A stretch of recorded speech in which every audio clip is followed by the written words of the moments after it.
kind of exercise do you recommend to your patients? So again, it's on a very individual n equals one kind of basis, but a lot of people do well.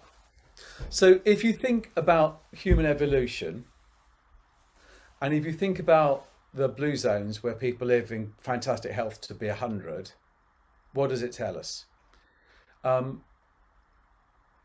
Human beings are designed to move. If you notice, I'm speaking to you standing up because I've got a standing desk, and I've got this watch. And if I've been sitting around for too long, it gives me a nudge and say, "Oi, Graham, you need to move your bum." Mm. Um, so one of the principles is to get people to stand up a lot more. And so, for example, when I meet with my team and we have business meetings, we have standing up meetings. And what I find is there's much more energy in the room. We get through the agenda much faster. Our meetings are a lot shorter. So I try to get people to sort of follow two or three principles. One is that a lot of people are worried about dementia now. That's the kind of, if you ask people what worries them most, it used to be cancer. But as we're getting better and better at sort of treating cancer, it's now dementia. And the evidence for exercise and dementia is pretty strong. One is lots of walking, and the other one is high intensity exercise. I'm talking about exercise that you get so breathless you couldn't hold a conversation. So, for example, if we go up to London, and my favourite tube station, I think, is Covent Garden, that's got nearly 200 steps.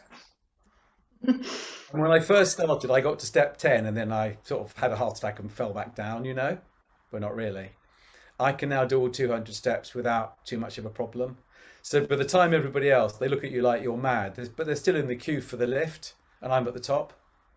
So a combination of high intensity exercise, some low level movement, which we're designed to do, and also some resistance training, because particularly this is true of men. As men age, we tend to become sarcopenic, and so you end up with little fat bellies and stick-like arms and legs. Yes. So it's all about maintaining muscle mass, and the way Mm-hmm. to maintain muscle mass is resistance exercise. So weights. Right? Now, that doesn't mean going to a gym, although it might. You can use your body weight to do that very effectively. So I try to encourage people to do whatever form of resistance exercise is going to float their boat, combined with some high intensity and lots of regular movement.